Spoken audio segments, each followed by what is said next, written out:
Good morning and welcome everyone back to the podcast, Manny Talks Shooting. It's a show where I myself go and talk to all my friends over the shooting industry. And today I am very honored and appreciate my buddy Jay Beal, the future national and world champion of carry optics or production optics, whatever you want to call him, in the house. Jay, thanks for taking time today. How are you doing?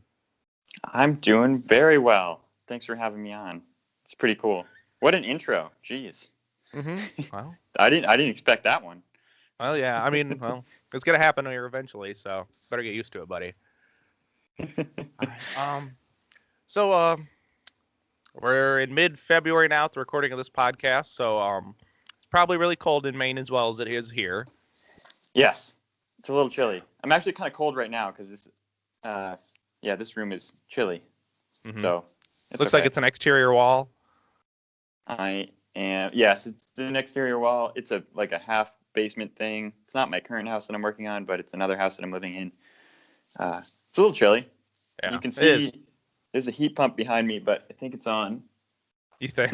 It's on low. It's not very hot. God, yeah. I could turn it up. Same here. It's in the basement dwellings of Dry Fire Dojo land. So. Yes, a good place to be.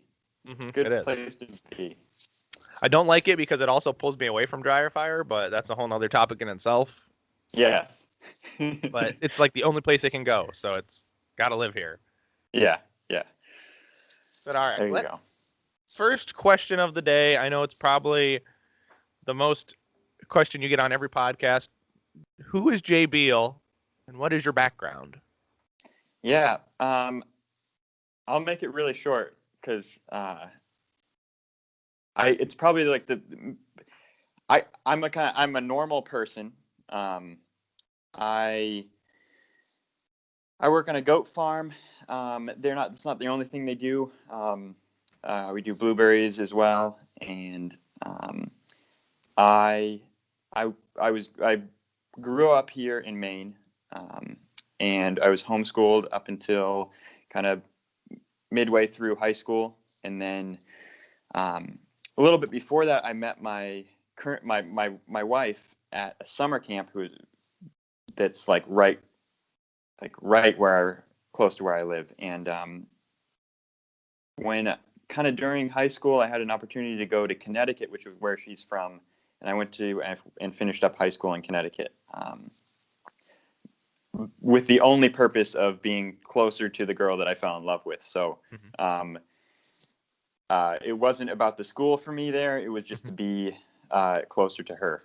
And then somehow I convinced her to move back up to Maine with me, and that's where we are. So, we have a kid now who's almost 2, and we're building a house, and that's kind of who I am. I like shooting.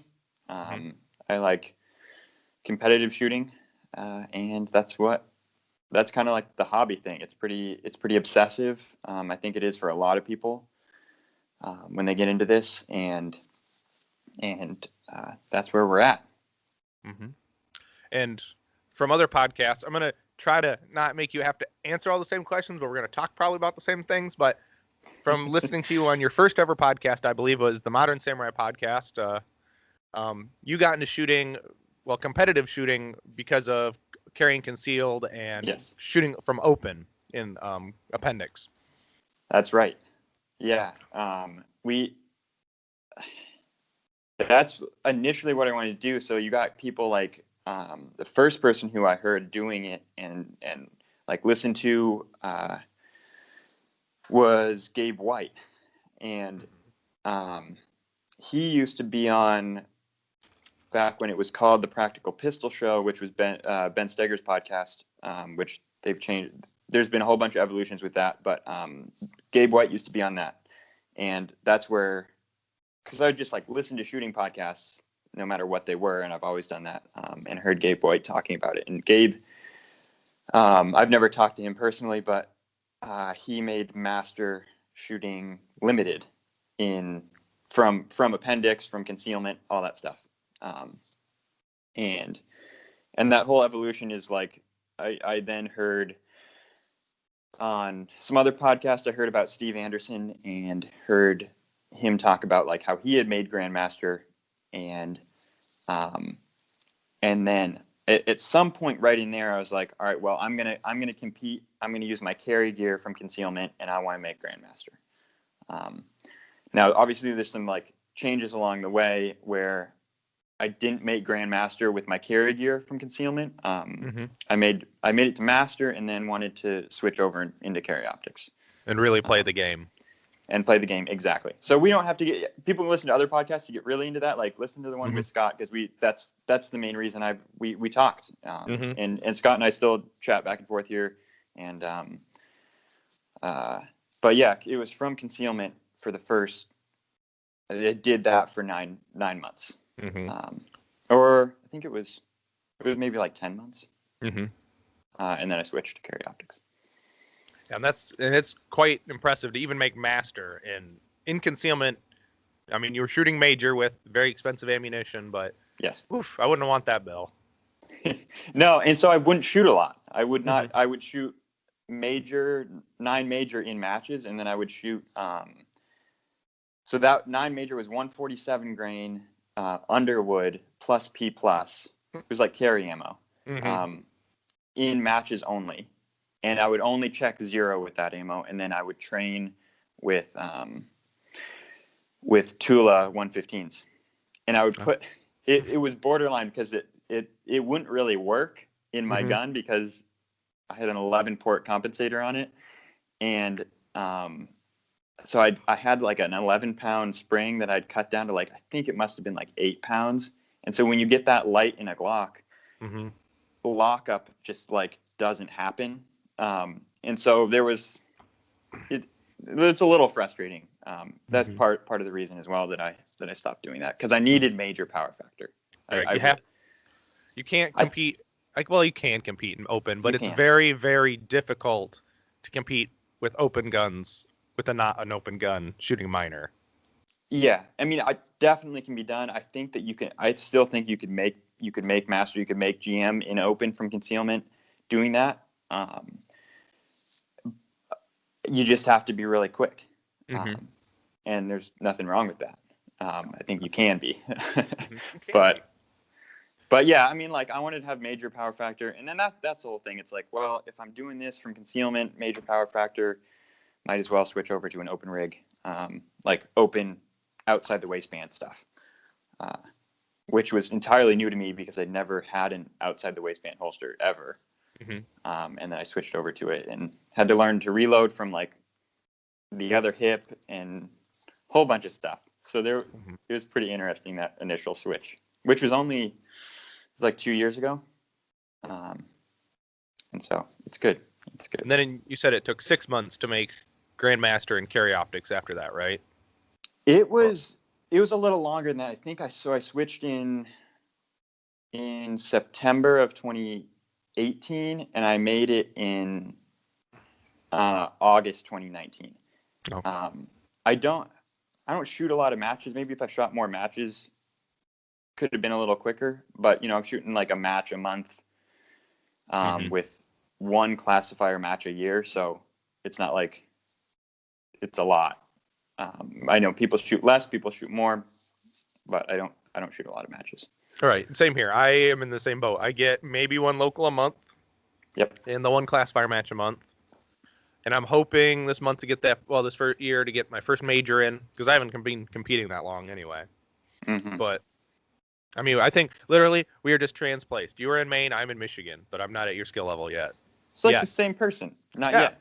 Yeah. But I mean, I watch your stuff. I mean, you're quick. You're committed to getting better, and I think that's like what it is. That's all it is. The people that are air quotes good, they are obsessive about it, and there's no other option besides to get decent, because you can't be obsessive about something and not do it. Right. And it's truly obsessive. And it's like, I think the first person I heard this phrase from was Rage to Master, and that was from Steve Anderson. I know it's probably not his term. I think I've Googled it and it pops up everywhere about being really good at sports and activities and just want to be proficient to a level you want to be a master at. You want to get there. But I really do have that rage to master mentality about competitive shooting and shooting in general. And I bet you did too when you were going up. You were like, and you still do. It's like, you want to be good. That term's from a book called The Talent Code by Daniel Coyle. And he uses that term in there. I think at least that's the first place I heard it, and I heard it there because early on in Steve's podcast he mentioned that book. Mm-hmm. You mean the days where we got to listen to music on the podcast? Yes, back in those days. I am not that far back. I don't really? have the I don't have the bandwidth to go back the whole catalog like you did. Oh yeah. I think I'm maybe 2 years back on the podcast is when I started listening to Steve. Okay. And how did I find him? Oh, I found him through Scott. Yeah. Scott turned me on to him because Scott always quotes about R&R or refinement and repetition. Yes. And let's go this. You've taken some training with Steve after you made Grandmaster. Did you take any other formal training with any other instructor? Yeah, so I took a class with Trek from MDFI, which I think you know, right? Yeah, he's from Michigan, actually, pretty local-ish to me. Okay, cool. So I drove from Maine to Michigan, which is like 19 hours, to take You Suck It's Not the Gun and then Foundation Handgun from him. And so did you go around Ohio? Or sure. did you cut across the border? Or did you go through whatever path? You stayed in the U.S., though. Maybe. I mean, you would have known if you'd gone through Canada. No, I did stay in the U.S. But and that was 2017. I think it was the spring of 2017. I took You Suck It's Not the Gun and Foundation Handgun from him. Now, what made you want to drive all the way to Michigan to train with Trek? I had heard some guys on another podcast talk about Trek and MDFI, and they had really good things to say. And I was like, well, there's nobody, I guess, really right around me doing this, which there was, or I could have hosted somebody for a class. But it seemed like stuff that would help me out, and it did. Mm-hmm. It did. I was already. I mean, like, I was dry firing then. I didn't know really what I was doing, but I was dry firing like I could hit the target, and that's. Mm-hmm. And so that class was kind of just like a confirmation. I learned some stuff in it, but I don't know if you've taken You Suck It's Not the Gun or not. But not yet. It's on the radar, but it luckily their classes fill up very fast because they'll do a sale at the end of one season prior to the next season starting, and a lot of classes fill up. But it's on the radar, but currently it's not the primary focus. It'd probably be very good for competition shooting as well because You Suck It's Not the Gun is very accuracy based. Mm-hmm. And that can apply at any distance. So, and let me guess, that podcast you're listening to was Practically Tactical? Yes, it was. I have not listened to them in a while, but I think it's because they went to a you pay for it kind of program. They did. Listen to their shows. I haven't listened. Sometimes they put stuff out every once in a while. I haven't listened to it in a while. Yeah. I used to talk to Nick regularly. Well, once a week probably until they went to a paid service, and I'm just like, okay, well, and it was really expensive. If it was maybe $5 a month, I would have been okay. I can warrant that, but when it's like 30, I'm like, no. Yeah, I can't. Like, I could do a month and then be like, I don't know. And he told me, he's like, well, just pay for 1 month and binge. Like, after we get going for a little while, binge it for like a month and then cancel your subscription. I'm like, I guess that'd work, but I guess. But speaking of subscription services, you are part of one of the finest subscription services on the internet, the Anderson Insider Program. Yeah. I am a member. I think it's really wonderful. You want to tell the people the fluff about it? Yeah, so that's something that Steve has been talking about for a while, and I think it's only been up for hasn't been too long. But there's a lot on there, like, and people don't know it because we haven't talked about it a ton, and Steve hasn't talked about it a ton. But he has a new book that he's adding chapters to, called How To Now, and Steve's talked about it a little bit, but that is the only place you get access to it. And so that's one of the things on there. So that's audio version, and then there's you can read it on there as well. And that's like short shooting lessons that are like instilled into a really like a page or whatever. And that's like how to go out to the range and get a sub-second draw. Steve's talked about this stuff, so we won't go into it too much detail, but that book is on there. All of Steve's third book, Get to Work, is on there in audio version, in audiobook with Steve reading it, which is awesome. And then he's got plans to put the other two books on there as well. Well, that'll be nice. Which will be really cool. And aside from that, there are videos from myself on there. I can think the core ones are from myself, Mark Sue, and Garrett John Evans from South Africa are on there doing the first 12 drills from refinement and repetition. So you get like as written how I did those drills when I started out, and kind of like this. I mean, I took all those videos in earlier this year or last year. Sorry, early 2020, and with kind of my view on them, little things that I found that work really well for me to push part times down. And then you got Mark Sue just has those videos. They were added not too long ago. And then Gaz is working on some, and then Gaz just did some other stuff about with some reloads and getting his hand to the pouch, and what he does, what pieces he focused on to do that, what he still is focusing on. And then we're adding like a few videos a month. It seems like we're all new to this. We don't know what we're doing, but we kind of do, but we don't. And so like videos are getting added all the time with kind of drills that I'm working on, or Gaz is working on, or Mark's working on. And then Steve is adding also the show prep. There's a whole bunch of stuff on there. You can spend a lot of time on there. Yeah. Oh, and then we have conversations, like Steve and I had an hour conversation about shooting in the rain, and visualization and mental rehearsal. And then we all talked about stage planning. Like all four of us talked about stage planning for like an hour. Mark Sue, playing it dumb. Which, I mean, I think that you could instill it now. You've just given away the whole thing. Jeez. But I'm sorry, Steve already ruined that one. Yeah. So that's on there, and then we do those.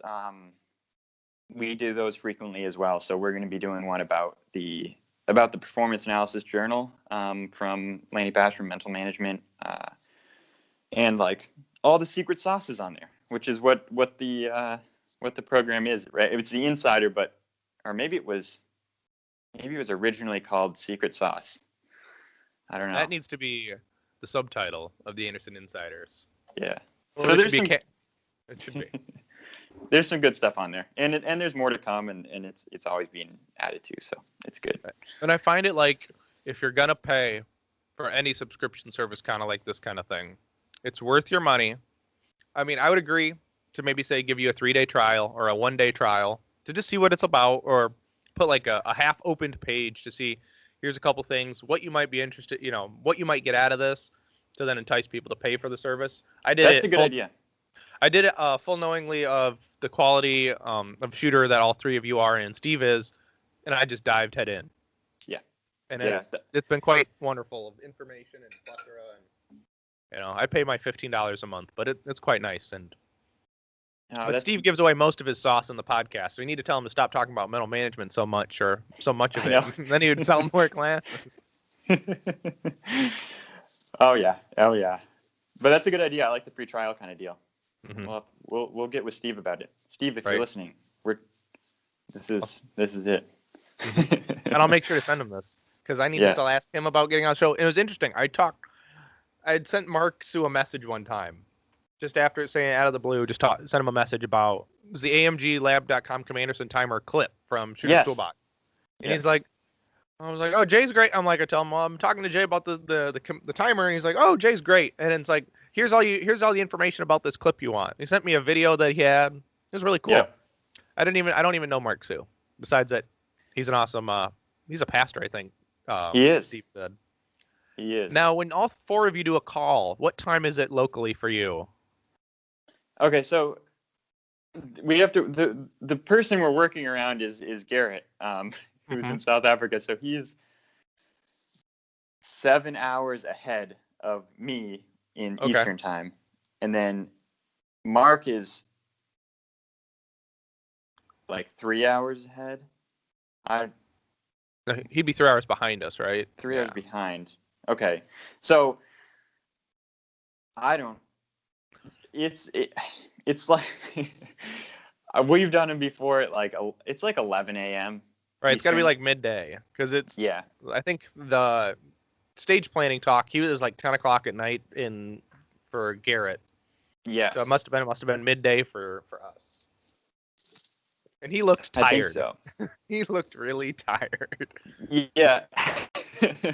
And I actually he knows about this podcast, and I chatted with him just a little bit about that. So he'd definitely be game to get on. He's very interesting, and he's an amazing shooter. So it's cool. Yes, he is. For someone whose self-image is so strong, he doesn't come off, as we'd say, cocky.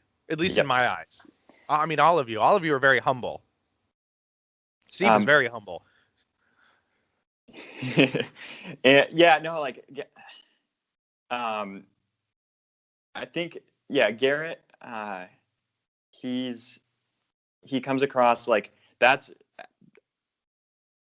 I don't know how to say it, but yeah, I mean that's exactly it. He's confident in his abilities, but you wouldn't. Which that's the fine line. That's the tricky part to this. Mm-hmm. It really is. It is. And so who is the captain on this super squad? Is it you or the captain? Steve's the captain. No, he's the sponsor. He's the guy with the name. I don't know actually. I don't know who the captain is. And Mark Sue, figure it out. Mark's the pastor, so that's that. In the math department? Head of the math department, I think. Head of the math department. Not like we're insinuating anything, but he's probably better at math than any of us. He might be. Unless you're counting goats, and then you have him. Yeah, but I don't know if I could tell you exactly how many goats I have right now. So. Well, counting the ones that are inside the other goats, we have no idea. You're exactly right. Like we don't try to track how many kids the pregnant goats are going to have until they come out. So you're right. Now on the goat side, because we'll talk about anything here. Do you get rid of some of the babies, or do you just let the flock get really big and then downsize? Yeah, so this is the thing about farming, and especially dairy farming, is to produce milk. You have to have the animals need to be pregnant, and then they need to give birth, and then they produce milk.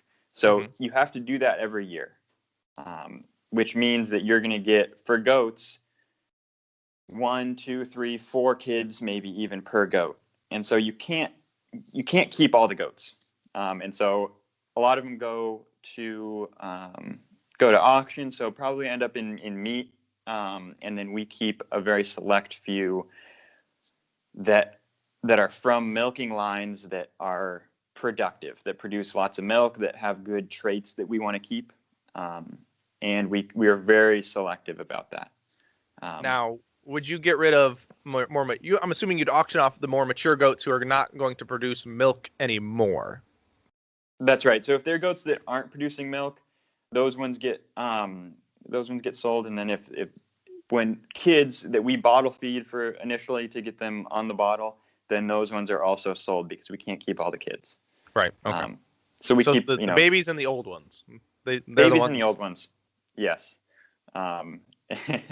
So there's a lot to it. I mean, like that's the price that you pay for producing milk, is that they are there's a byproduct that is baby goats. Yes. Now it ties into this about goats in your life. Is from a listener. How do you have so much time to practice? And I'm going to actually throw in there farm and build your house with, and take care of your son. How do you make all time for that? Okay, so my wife is amazing. She's an amazing woman, and she is who makes this possible. So I think that, like, and you and I've talked about this before, but and I got this from Gaz from South Africa. And then he got this from Steve, who got this from Lanny Basham. So let's thank Lanny Basham and my wife. So whatever I'm doing, the idea is that you're 100% into whatever you're doing at that time. And so whenever I'm dry firing or training, I'm there. I'm doing that. Now that can be difficult sometimes because sometimes you get a call and you have to go and pull yourself away from that at that time. But for whatever moment you are in, that's the only thing that you're doing. It's the only thing you're thinking about. And I'm not perfect at it. I am training hard to become better at that. So when it's time to be with the family, that's what I'm doing. And that is truly remarkable. And I am also trying to be better. These things are the devil to productivity and 100% focused, in my opinion. But we kind of need them for day-to-day life. And for the audio listeners, you are holding up a cell phone. Yes, which a cell phone. Is currently what I'm recording this on, or what we are, what I am looking at. Yes. And I agree with you. Yes. They can take a lot of time away from things that are more important. We got to be really careful. Yes, we do. And it's very hard. I've been dealing with this with my personal life, actually, and trying to be more there. I might be physically there, but if my phone's in my hand, it's typically preoccupying myself. And I try not to. I know you're a very busy person. I don't try to monopolize your time because you're feeding goats, you're building a house, you have to tend to your wife, you have to tend to your son. I know Steve says you talk to everybody. Right. And so if I take up your whole day, that means someone else is taking up your whole day. And then Mrs. Beal will be mad at all three of us because you aren't doing what you're supposed to do. And you're turning doors into dry fire doors instead of real doors. She doesn't know this yet. Oh, no, we can't talk about that publicly. No, just kidding. She won't listen to this anyway. But I think this whole thing about, so that whole idea is being in the current moment. So present tense. I don't know who said that first. I think I've heard that said by Steve a lot. And I think obviously Lanny has said that. That translates to performance at a match. And it's a really interesting thing when you go up and you get the make ready command from a range officer, and you put yourself in a state where the only thing you're thinking about is literally what's happening right now, not what just happened or what's going to happen. And that I think that's when we get the most enjoyment out of life, and then we get the best performance out of life too. True, it does. And when I go to a match, my phone stays in my range bag. My watch is typically a smartwatch every day. I put on a regular analog watch, so I am not distracted by any VOOPs or alerts or anything. My phone, if my phone needs to be needed, it's on, and it's only for typically emergency calls at that point. But I'm there to shoot the match. Or luckily, the last match I went, I took my wife because she'd never experienced watching a local match. And to make it more sense, when I want to talk to her about my hobby, I said, let's drive. We're going to a match. You're going to sit here and you're going to enjoy yourself, because it's quite interesting to watch people run around with guns and blast targets. And so at least now she has a basic understanding of what my hobby is. Right. Instead of it's just a video or something that you show her, be like, this is what I didn't like. What else? What's happening? You get the full picture. You get the whole experience. Mm-hmm. Yeah, and you do, and it's quite interesting. I tried to get her to run the tablet or learn the tablet, and she's like, no, I just want to watch. I'm like, that's fine. There you go. Nice. But she's not. This is not something she would do herself. Yeah, she was talking about it, but she doesn't have a pistol that would make. It wouldn't even be able to be used in production because it doesn't hold enough bullets. And she enjoys watching it and understands it to a degree where she's like, oh, that's cool. You're doing something you like and enjoy. And she understands when I'm running around and hearing clicks in the basement. Yeah, clicks, beeps, clicks. Makes sense. It does. Let's see. Okay. The next question is, we know you're shooting carry optics. You want to tell the people your basic gear setup? Yes, because it is the most important thing about. It's the most. Everyone asks you what's your timer, what's your this, what's your that. It's like, it's stuff, and that's how I feel about it. It's stuff. But everyone wants to know. So what can I? It's like the thing of what can I go buy that'll make me better today, which I totally think is the wrong attitude for people. Use what you have, people, and it will be better. I will say my Glock 17 I compete with is a stock trigger, mind you. Yeah. I don't use it. I had a fancy upgraded trigger until I broke it. And then I put the stock in and I'm like, fine, this will be fine. These things don't break. I have also broken fancy upgraded triggers. And yeah, I actually still use, I use in my Glocks, I use an Overwatch trigger. But I'm the wrong person to talk to about gear and like modifications. But we'll talk about it really briefly. So I shoot Glock 34s. I have no professional relationship with Glock or anybody. But I shoot them because it's what I have. So I have two guns. I have a practice gun and a match gun. There are 34 Gen 4s with that are the MOS versions, with SROs on there for the 5 MOA SROs, which I have 3 of those. So there's one on each, and then there's a backup that can be put on if needed. Smart man. And I think that for carry optics currently, I think that's a pretty decent setup to have three dots, 2 guns. I think 3 guns would be ideal because you get two match guns and you get a practice gun. Right, but you take your brother with you so you can borrow his backup gun if your gun goes down. Well, the problem is that now my brother's shooting a different gun and I bought his backup gun. So Nick, you can't do that. Yeah, Nick, if you're listening. No, and so I think it works well because you can go to a match with 2 guns and you can and if something happens then you can switch, and it's not the end of the world. So those are the guns. I've taken the finger grooves off the Gen 4s because who needs those? I don't think any of this stuff is necessary. And then I've put a little brass plug in the grip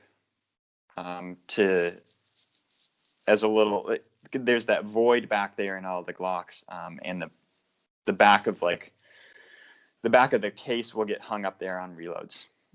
And I know people that don't use them and it's fine. I just kind of like having something there as a guide.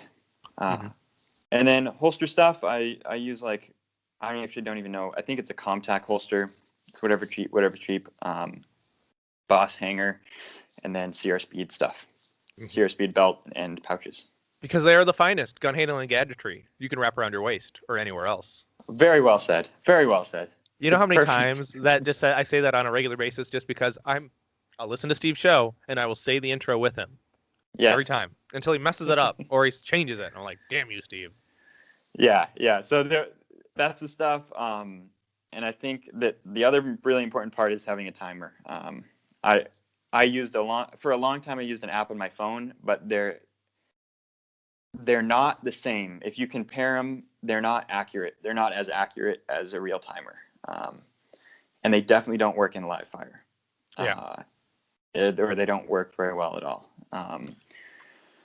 So timers, like I definitely rely on it a lot earlier on, like big time, and then I still use that for part times. And I think, at least for me and my personality, I like to have that.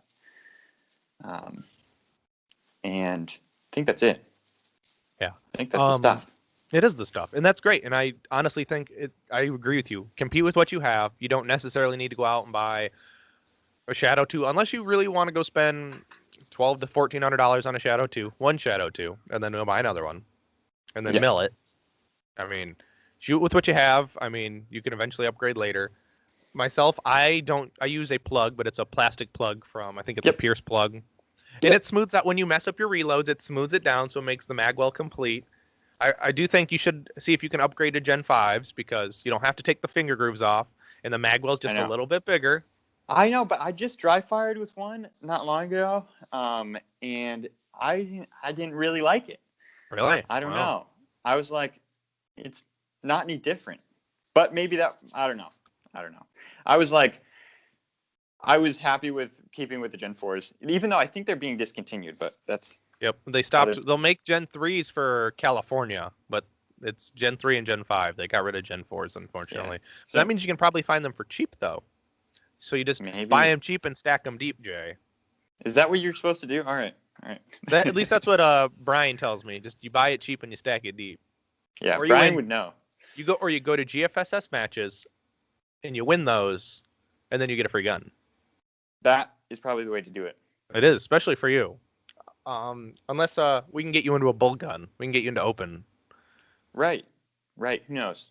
You never know. But yeah, I'm finally getting my backup gun this year. Maybe in a month or so. I'm going to get myself another 17 Gen 5. Non-MOS, because I'm going to then ship it to Empire and get it milled. There you go. For this, and I will save money from getting the stock version over the MOS because it's cheap. Well, because the price difference between the regular and the MOS version is that much more. I can get a mill job for a deal. There you go. I like it. And then I can get the SRO farther back, so I don't have to worry about brass deflecting off onto it and hitting. And they get dirty, like get build up on the front of the lens. Maybe that helps with that too. But I don't really clean mine anyway, so. Yeah, I clean my RMR when I get a bunch of dead skin on it from carrying it, and then you like wipe it off, and then you're like, okay, that's good. It's fine. All good. Now, it'll work. When you were talking to, it was Steve in the rain. Have you tried the ping pong ball yet, or the tape in the sun? Tape in the sun I've tried. Ping pong ball I have not yet. I think the tape in the sun is really interesting. Like if the sun's really, really bad, and you're shooting at targets that are right in front of you, the tape takes away that double dot for the SROs. And if you're shooting a red dot with a kind of target focus, then you'll be good to go. You won't even notice that the tape is there. And that's been my experience practicing with that live fire, dry fire. The tape is not an issue. If it's on, if it's off, doesn't matter. So that's why I don't clean my dots really. I will put like anti-fog stuff on it. Cat crap? Yes, that's what I have right now. Hunter's HG Gold has some other stuff, Z Clear or something like that. I'm gonna try that. I only put the Z Clear on my lenses. I have not put them on an optic yet. It works. They're essentially the same thing in different colors. I'm assuming. Maybe I'll send you some. I'll send you some more cat crap for free because we got a case of it at work, or it's coming in because now in my manufacturing facility, we are mandated to wear masks or face coverings. So everyone's eye protection is fogging up. So they bought cat crap. And I'm like, I literally thought one day I took my cat crap to work out of my range bag and left it there, and then someone was playing with it. When I saw the little cups of cat crap everywhere, I'm like, why do you have these? Like, I swear to God, I thought someone stole it from me. And I'm like, oh no, the maintenance guy brought it. I'm like, okay, good. Yeah. So this is funny, like for people who don't know what it is. It's a terrible name though. It really is. It's. I wonder why they did that.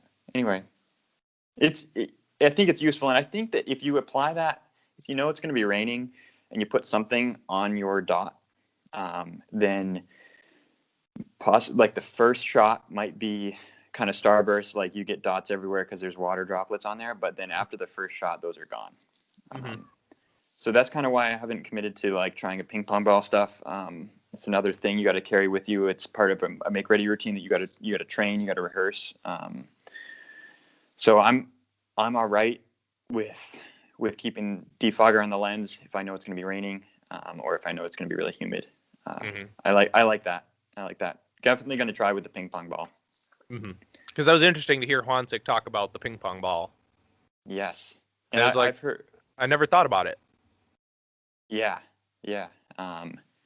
So it's a good idea. It's a great idea. It is. Okay, so this one's kind of interesting. What drives your shooting? Yeah, what drives your shooting and motivates you to keep getting better? I think the answer is really simple, but also like it's hard to put into words.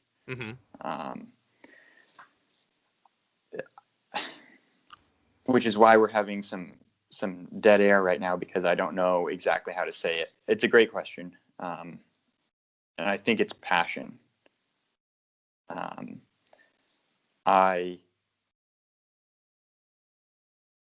I really like doing this. I don't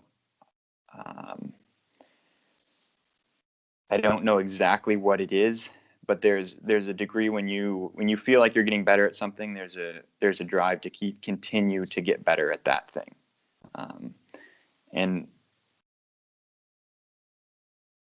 I think that's what drives me, is to get better. And that is more clearly defined as to build subconscious skill, technically and mental subconscious skill.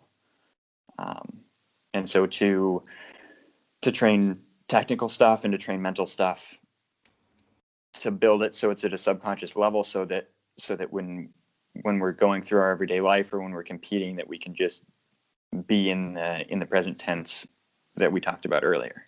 Right.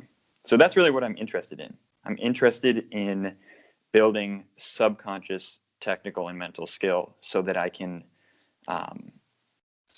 participate in life in a more present moment. And I think that's something we all strive for, is to be in the present in life. And it's very hard, because a lot of people reflect on what happened and what could happen.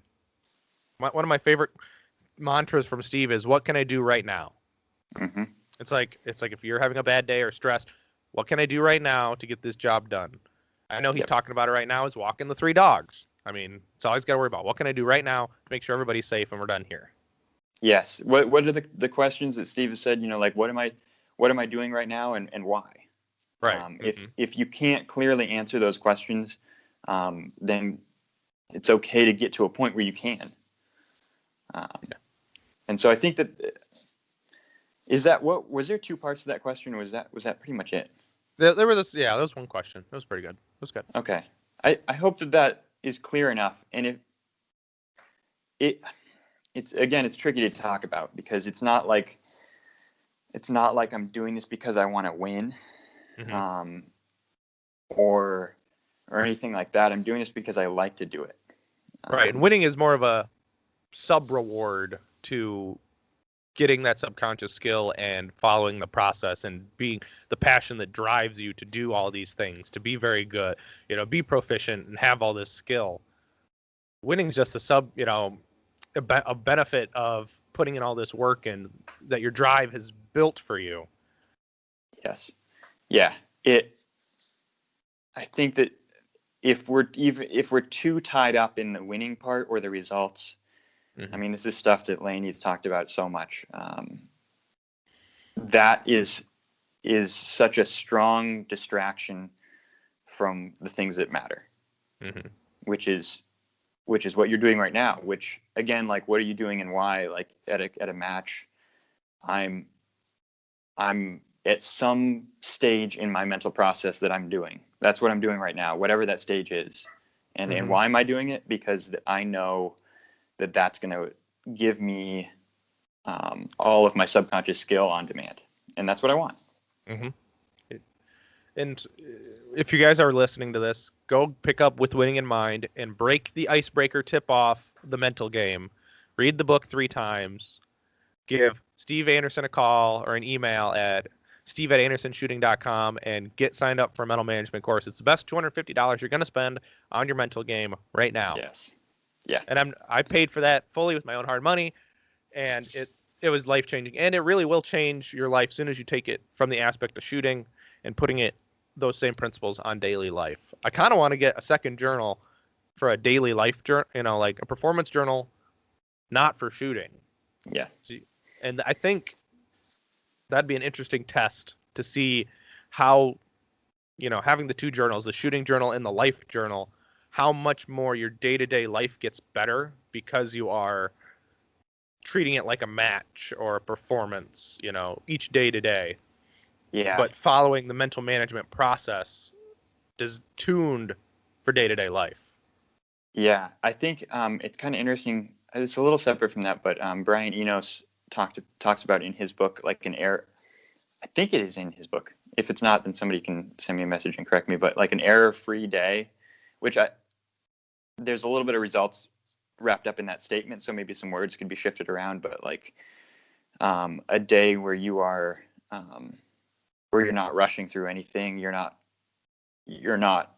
away from what the current task is, and so like whatever you're doing, and so like the carrying the groceries in. Instead of taking all of the groceries and like having them wrapped around like 3 different fingers and you're like struggling through the door and now you can't get your keys to open the door, that whole thing, like maybe you take 3 trips, but you didn't drop anything, you didn't break the eggs, and you're just aware of what's happening. But I like the idea of a journal for regular stuff, and that's something that helped me a lot as writing. Being able to write stuff down that you learn, and then write down solutions for things in the future. And it really helped me. I think everybody's different with it, but it helped me be really clear on what I'm doing and why I'm doing it, which I think it's where it's at. Yeah. And it's powerful. And the fact of, even if you slow down by 10%, don't take the 1 trip, take 2 to 3 trips with your groceries, even though we all want to be like, I can make it in 1 trip. Slow down. You don't need to hurt yourself. Make the time. And even with shooting, it's, the shooting sooner part of shooting, you can apply to life. Do it sooner. Don't rush. Okay, you need to get to work. Well, leave 10 minutes earlier. You're not going to, if you give yourself more time or shift your time, you're less to have an accident. I mean, Steve talks about it all the time about you're rushing to work in an ice storm, and instead of being there on time, you're going to be an hour and a half late because you got in a wreck or you got a traffic ticket. Exactly. Just being aware of what's happening and planning ahead and being prepared. And I think there's a lot of ways to do that. And it's the same with your gear, making sure that your gear works, making sure your dots zeroed or your sights are where you want them to be. Knowing that your ammo is set. Like, there's so much stuff, and it carries over to life too. Making sure that you've rehearsed mentally what you're going to do, making sure that you know your mental process before you show up. This stuff it applies everywhere. Yes, it does. And it's, as soon as people got more onto the mental game, life would be a whole lot easier for them, and their shooting would be a whole lot better too. As soon as they got rid of the results aspect, I don't even care about results anymore. Like, sure, I'll look at practice score, but it's not the end all be all for me. I don't, Like I don't typically ask what was my hit factor or my time on a stage. I'm more about, okay, let's walk the target, see if I saw anything that like I see if I didn't call a shot or I called a shot incorrectly. It's more that I'm worried about because that's my process of shot calling. You want to be able to call your shots and verify and not take that third sight picture, but know where your shots went. Yeah. That's all I care about is like my shots. Okay. No penalties, no scored errors or unscored errors. And then I'm back to following the flow chart, you know. Yeah. And the flow chart's wonderful. I'm not going to share about how detailed the flow chart is, but the flow chart is wonderful. Yes, this is the flow chart from Mental Management from Steve that Steve designed with Lanny Basham, like sat down with him and came up with the flow chart for the practical shooting sports, which to my knowledge hasn't been done before. To tie Lanny's method in with USPSA or with this style of scoring, hit factor scoring, which is pretty sweet. It is. And it's a simple flow chart. It's like, this is what I do. This is when I do it. And for different people, like that works really well. And for some people it might not, but for me, it works really well because I like a simple process that I know works. Yes, absolutely. And if the simple process that works doesn't need to be it doesn't need to be complicated. It's truly KISS. Keep it simple, special person. Yeah. Perfect. Yes. I like it. Now, let's see. What I know we don't shoot a lot of matches and it's in Maine, so there's not a lot of matches for you, but what matches are you looking forward to this year with the crazy ammo crisis and primer apocalypse and life? Yeah. Okay. So what is there? There's an indoor match we got going on next month. So that'll be fun. A good friend. We've got a great group of people that we shoot with up here. And so we got an indoor match there, and then the next one, kind of earlier in the year, that I'm going to be doing is Area 7. That's in June. It's tough right now. New Hampshire has some restrictions because of COVID, so the match is a little iffy to get into, and there's some weird stuff. They did a lottery system this year, which we won't talk about now, but a lot of people are frustrated about that. Some people, anyway, the people, it's whatever. We won't talk about that, but Right. that's what I got coming up for the first one. That's in June, and then July there's the Maine State Championship, which this is the first year where Maine has had a Maine State Championship that I know of. I think this is the first one ever. We'll see. I'm not 100% sure about that. That's in July. August might be doing Area 1. We'll see about that. That's in Oregon. I'm assuming you're going to fly. I would fly to that. Yeah. Okay. That's in Oregon at the Paul Bunyan Range, I think. And then that's a pretty famous range, isn't it? It is. There's a lot. I've never been there before, but they've had some good matches there in the past, and I think Washington State matches usually there as well. Or maybe it's okay. So that's not in Oregon. It's in Washington. I don't know. It's in Area 1. It's in Area 1. And then after that, the North Carolina section, which is called the Carolina Classic. That one's in Salisbury, North Carolina. It's the same range that Area 6 is going to be at in April, but that's in September, and then Nationals. So one of those matches might not happen. I don't know. Nationals will happen. That's in Talladega, Alabama. Let's hope John gets some primers. Yes, it'd be nice if we had primers. That would be good. But again, like, I mean, we talk about Steve talks about this all the time. Like another good book is Troy Basham's, which is Lanny Basham's, one of his sons, and it's called Attainment. I have that book. It's a great book. It is a great book. And it's like, if we change the way we look at circumstances as either being, like it could be something bad that's going to detract from what you're doing, or it can be an opportunity that you have. So I think everybody has an opportunity right now to focus on different aspects of their game, other than straight up the shooting part. So we can work on the mental side, and we can work on a whole lot in dry fire. So I think that's pretty exciting. Mine right now is dry fire / starting to exercise, and I walk a lot at work, and I walk my average counter on my watch says I walk 7 to 10 miles a day, which is fine for me, but I need to start lifting some weights and gain some muscle mass just a little bit, just to tone up and hopefully lose a little bit of weight. I was able to, at the beginning of COVID, I lost 20 pounds. I was like at 180 and I got down to 160. So I was very happy with my weight, but I need to build a little bit of muscle mass. So that's my big thing, is a little bit of exercise, more working out, and dry fire, and the mental game. Yeah, there's a lot of stuff with like maintaining and kind of preventing injury as well. Like so doing it. I mean, like shooter's elbow is a real thing, because if you're gripping, it hurts. It really hurts. It hurts. And it can be like it can get people down. And so using like Chad Riley is a great example of somebody who has helped a lot of people with it. He has a list of exercises on Spinal Flow Yoga, I think is the name of the website.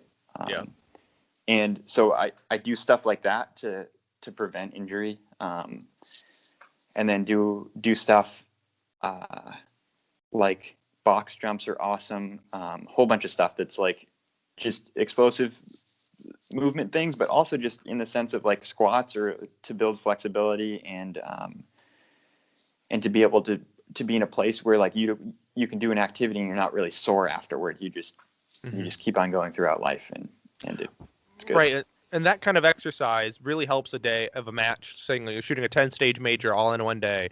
And if you're physically fit, mentally fit, and proper nutrition, you can really, it doesn't put that much of a fatigue on you if you're able to keep yourself active and do the preventatives, so you're not going to hurt yourself throughout the day. I see a lot of people, I'm not judging them for how they look or their image, but it's just like, if they lost maybe 10 pounds or was a little more active, they wouldn't be huffing and puffing after stage 6 of a major, or even at the end of a local. There's some people you see after a local and they're whipped. But everything's tied together. Everything helps everything else. And if we look at it that way, then I think it makes the sport more enjoyable. If it's fun. It's fun, and I think that's probably like the most simple way to put the whole thing. Like, go to a match, have fun. Right. That's the first rule, is always have fun. And your first match, it's have fun, learn the rules of the sport, don't disqualify. Yeah. And so if we carry that out as have fun as like the priority, having fun and also producing your top ability that you currently have are like so closely tied together that they may as well be the same thing. Yes, you have to follow a mental process, whether you know what it is or whether you subconsciously do it. But having fun is so closely tied. It's right there. Yeah, it does. And it was quite interesting. I didn't know I had a mental process or a routine when I shot my first matches, but from listening to Steve and other shooting show podcasts, I had a mental process that I didn't even know I didn't consciously think I had one until you start thinking about it when you get into things, and you're like, I do have a process. I have a mental process for each match. But I mean, it's not hard when Steve says you get your 20 visual, you analyze, visualize, match strategize. Strategize, yes. Analyze, strategize, memorize, visualize. And if you do that, and then you get your 20 repetitions of your stage plan, you're golden. Yep. You decide before you're going to shoot that you're going to see what you need to see on every target, and then you're good. Right. It's simple, but we can say it's simple all day long. I think it's sometimes a little bit daunting for somebody to do it. But again, it's like, if you let it be simple and you decide to do it, that's where it's at. It is. And it truly is. I mean, yes, we oversimplify a lot of things in shooting, like shoot sooner, not faster. Well, what does that mean? Do it sooner. Well, what does that really mean? And sometimes we have to break it down for people. I mean, but it's truly, there are a lot of simple aspects of things. And if you just try to keep it not just like Mark Soup, stage plan dumb. If you keep it kind of dumb and make it simple, it's easier to execute. Yes, execution is where it's at. I mean, this is stuff that you can play with in your own training, but like run scenarios in different ways, and usually the time is going to be pretty close, and it just comes down to execution. I think that's stuff people have said all the time, but I think that it means a lot more than sometimes we let it. Sometimes you think that like you get a magical stage plan and it's going to be the best thing ever, and you're gonna like that's the important thing, but it's generally not. People say it so much, but an okay stage plan that's executed very well is going to be all you need. Right, and you don't even need to burn down, like to win nationals. You don't need to become first every stage. Well, it helps if you do, but you can't go first and then 50th on a stage and win nationals typically. But if you perform in like the top 8, consistently being 8th place on every stage, you will win nationals. Yep, top 10%. Whatever that is placement wise, but if you're top 10% on every stage, usually that works out pretty well. It does, especially for someone who came in 5th on their first nationals. Yeah, I mean, I did. It was not by winning a whole bunch of stages. That's for sure. You did win one stage though. I did. But it was because I'm technically I'm like not the quickest on anything there or the fastest on every stage or anything like that. But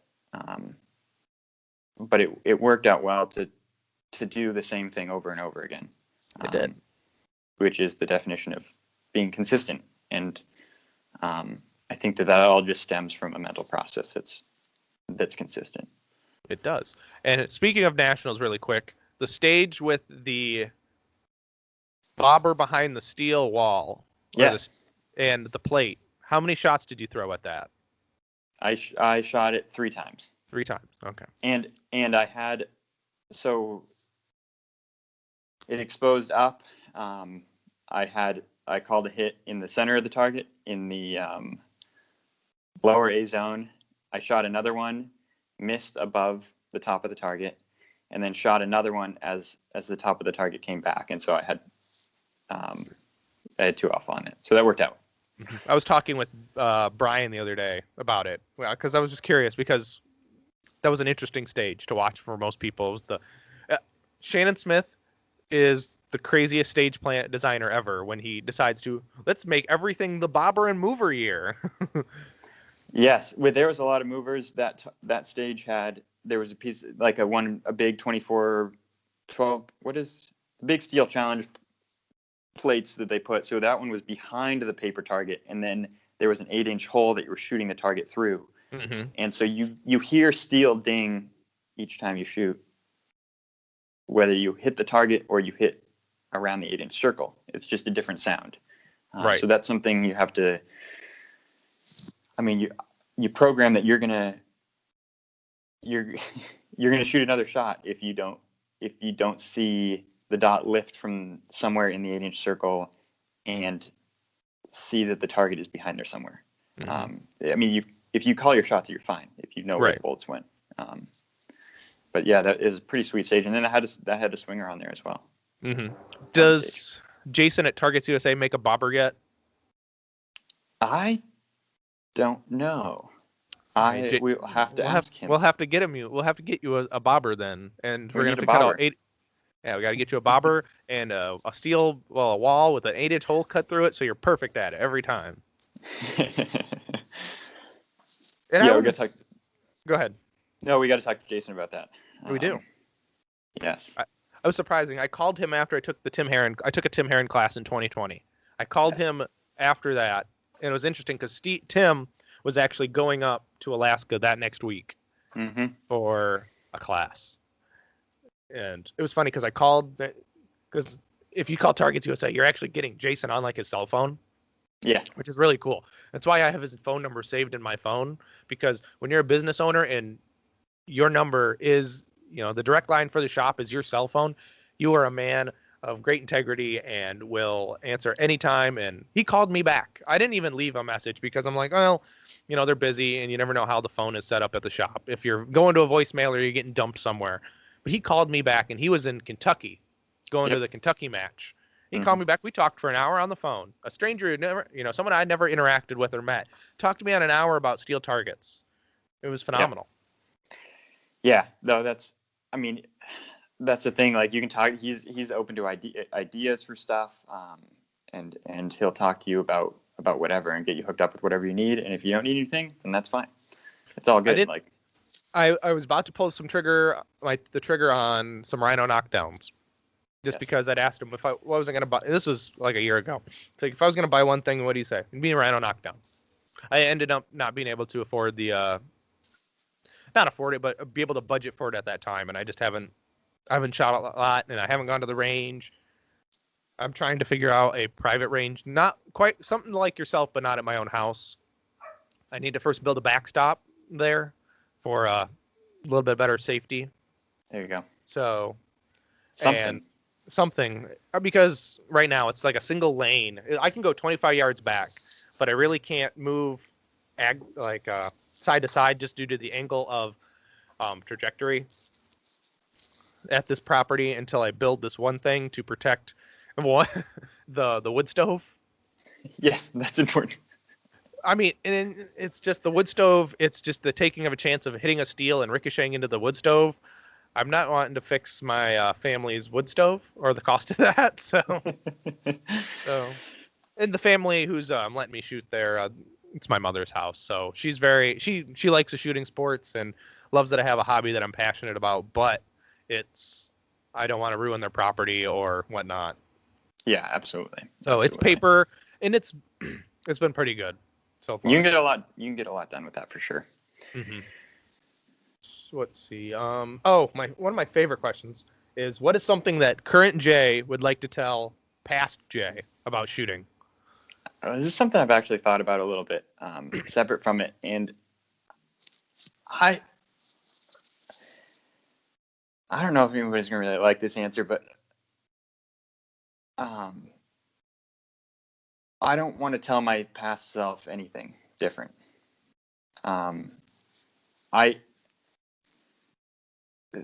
Stuff has happened in a certain order to teach me a certain thing at a certain time. And if that didn't happen in a certain way, then where I would be now wouldn't be where I am now. Correct. And I know you could say that, like, yeah, but if you knew something earlier on, that it would kind of propel you forward more from now. But again, I wouldn't be the same person I am now, regardless. Anyway. No, and I get that.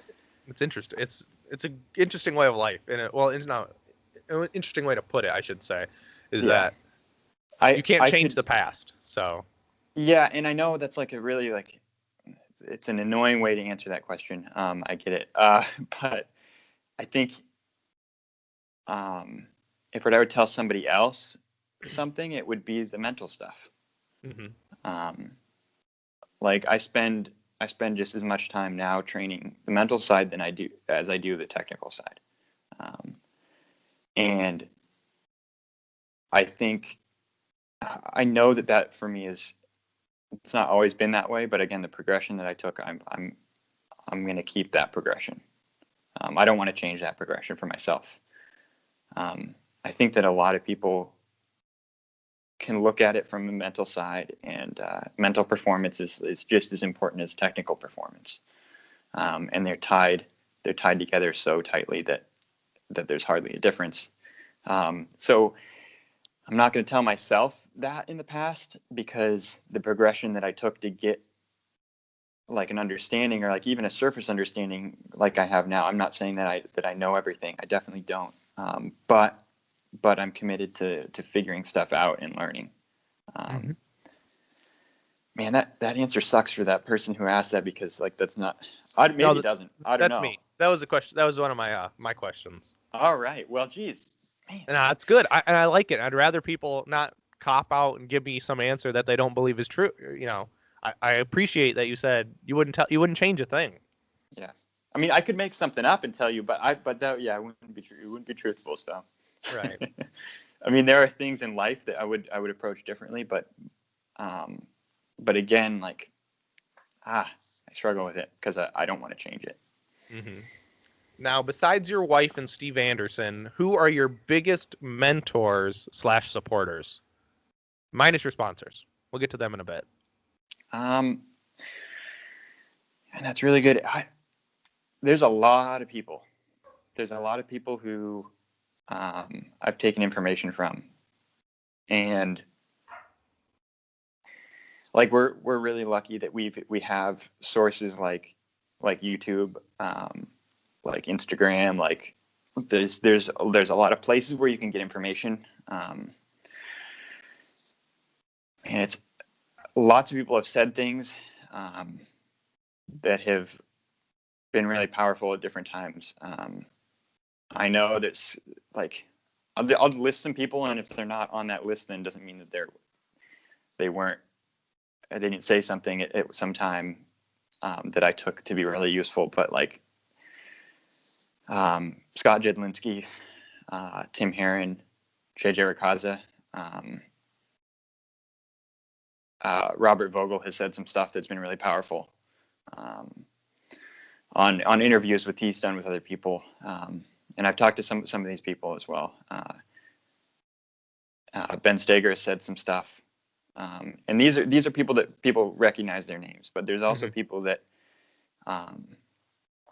that don't have recognizable names that have said things that have been just as important. So like people that I shoot with up here, buddy of ours named Saul. We've had some conversations that have been really, really good. Some breakthroughs we've had together. We've dry fired together and stuff like that. It's literally anybody that I've talked to, or people I've even talked to that have said something. I think that I've learned so much and been mentored by people who don't even know that they have mentored me, and people who aren't even shooters or aren't even on paper great shooters or done certain things, but there's been stuff that even you've said to me that have been really, really powerful. There's everybody. There's nobody that I mean, like listening when you listen to somebody, and this is not my quote, but like when you listen to somebody, you know what they know and you know what you know. And so I think just listening, so present tense listening, not thinking about what you're going to say next or in response, it is really good. It is. All right, now as we're getting close to the end of the show, I would like to ask you, this is something I steal from Scott's podcast because I love how he puts it. What are things that people can stop doing to get better or start doing to get better? But you can't complain about your neighbors because nobody cares about your neighbors. Right. I don't remember what I said when Scott asked me that. I'd have to re-listen to that to figure that out too, because I can't remember. I can't remember. I'd say that I think people like to start to do something. Stopping to do something that's tied up in something not to do, which is the same as selling. It puts a picture in somebody's mind that's of this thing that you're not wanting to do. So I think something people can start to do would be to put the same importance that you do on technical training that you onto the mental side,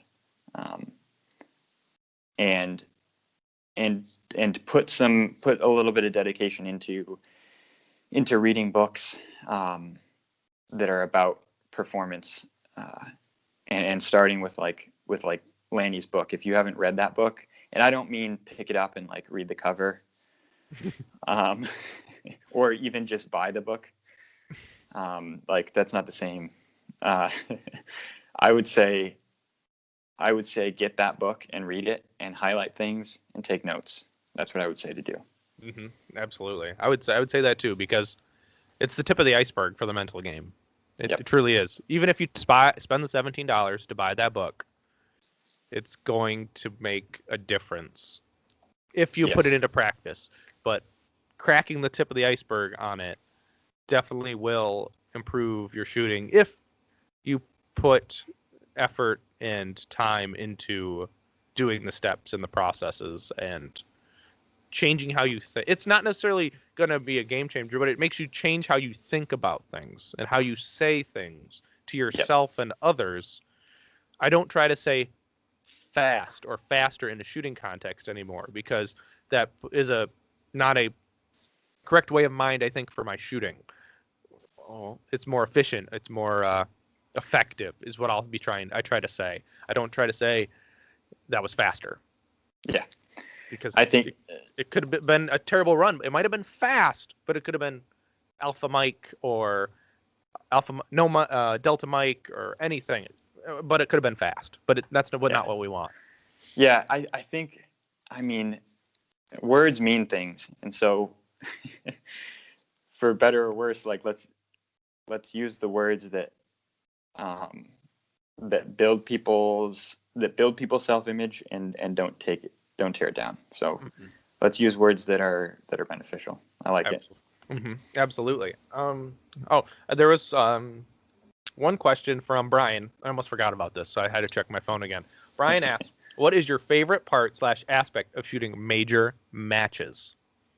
Ooh, that's a good one. I like the pressure that is, and pressure in a good way as well. Like, so again, words mean things. I like the pressure that's tied to that. So like the pressure that you put on yourself that's tied to that. I think that we can replicate that on our own at a local match, but also like at the same time, it's hard to do that. And so wherever there's pressure or there's more pressure, I prefer to have that. And so that's what I like most about it. I kind of also like how much fun it is to talk to people and meet people. And I think that's all tied into it. But that's the first thing I thought of, was the pressure. Or I don't know if pressure is the right word either. There's other words for it, but I know Lanny uses the word pressure, I think. Yeah. And with anxiety, like tension and something else, it's anxiety and I have to reread that part of the book. But Lanny uses the word pressure. Mm-hmm. Yeah, pressure. And it comes from yourself, like,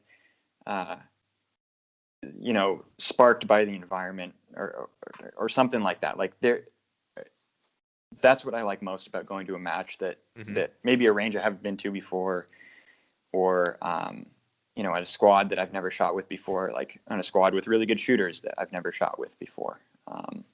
That's what I like about it. Absolutely. And it's a good way of putting it. Pressure. Yeah. Now we got to make sure that we get your bill, the people's bills paid. So who are your sponsors, and who sponsors you? So so Steve Anderson has been really like extremely helpful to me to open up opportunities. So these people are stemmed from Steve helping me out, and these are all Steve's partners as well. Steve has made friends that help him, and in turn they help me. So that would be Steve Anderson, AndersonShooting.com. Now, and associated with that, there is CR Speed, and that's Tazio Reska, who's from South Africa, which I've never met him before, but we've chatted just really briefly, I think, a couple times. and Outdoor Dynamics. So that's John. He's in North Carolina. John's been super helpful, and helps a lot of people out. He's had to bump up prices right now, but he's even now, like, you can talk to him, and he's one of those guys, like, you send him an email, he's right on it. And so he's helping out a lot of people in a time right now where it's kind of hard to get stuff to shoot.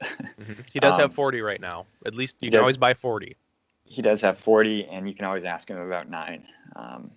And Hunter's HD Gold, which we're working on getting glass. I'm the one who's being picky about it because I want to have, like, lenses that fit my frames that I currently have, and so it's my bad on dropping the ball, like, not following up and getting this done. But I kind of agree with you, though. Like, Steve didn't want to change how you perceived things before the major, before nationals. So I understand totally waiting after nationals to get your glasses. Yeah. So we're in the process. We're making it happen. I haven't.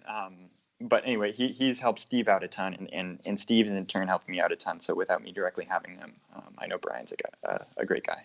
Oh, Brian's phenomenal. I sent him an email when I wanted my glasses. Literally within 5 minutes, I had a response. Not an auto-generated response, but an actual response. Yes. At 7 in the morning one day. Yeah. And then Alex at Amg Dash Lab. Alex is, again, another guy who's, like, really into making products better. Like, he wants to make the best timer that he can.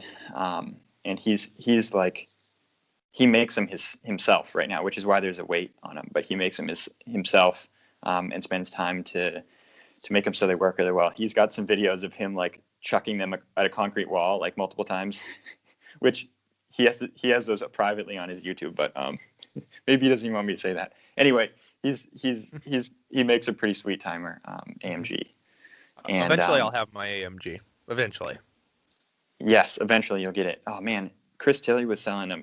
I saw that post. I did too, and I was like, I'm not gonna mess with. I've already got it paid for. I'm like, I got it. I'm like, it'll get here eventually.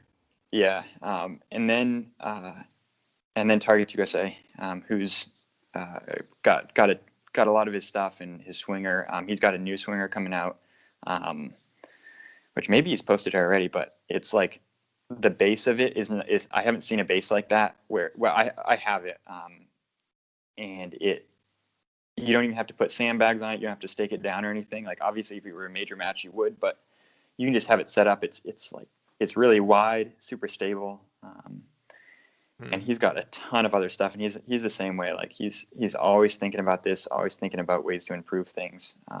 Well, and he lives in Alaska, so he packs everything so smart. It fits in a shipping box for USPS. I mean, I don't trust them to ship my crap for a life, but at least he's smart and he makes it affordable to ship. Yeah. Even though it's in Alaska. I know it's like he's a master at Tetris, on fitting everything into a box, which is the most efficient way for him to ship it. But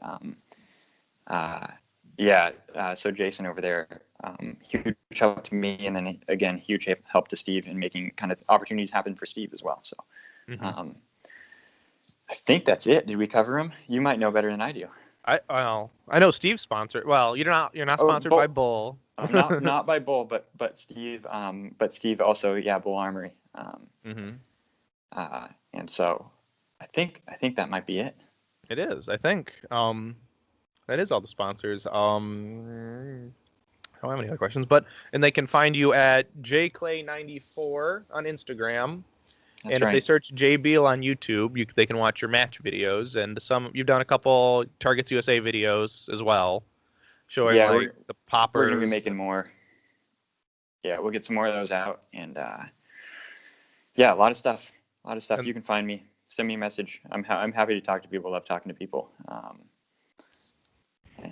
It's good stuff. Now, does your wife question you ever, like, who are you talking to now? Well, so a little bit, but like it's kind of funny, because I do talk to a lot of people, but we try to have that interrupt certain times, and so they're upstairs right now. They know who I'm talking to right now, but that's good. Well, you tell her and the boy that I said hi, and hopefully pasta is doing okay. So that's really funny. Yes, I will. That is great. All right, Jay. Well, that's the end of the show, guys. So I greatly appreciating checking out my buddy Jay Beal here. New shows are coming whenever they come up. I'm trying to stick to a 2-week period on when they pop. But until next time, guys, remember, get out and do the things and learn from somebody. You can learn from anybody. If it's Jay, myself, anyone, you can reach out to me. I'm available. I'm an open book just like Jay is. But just get out and do the things. And remember, keep shooting and have a good one.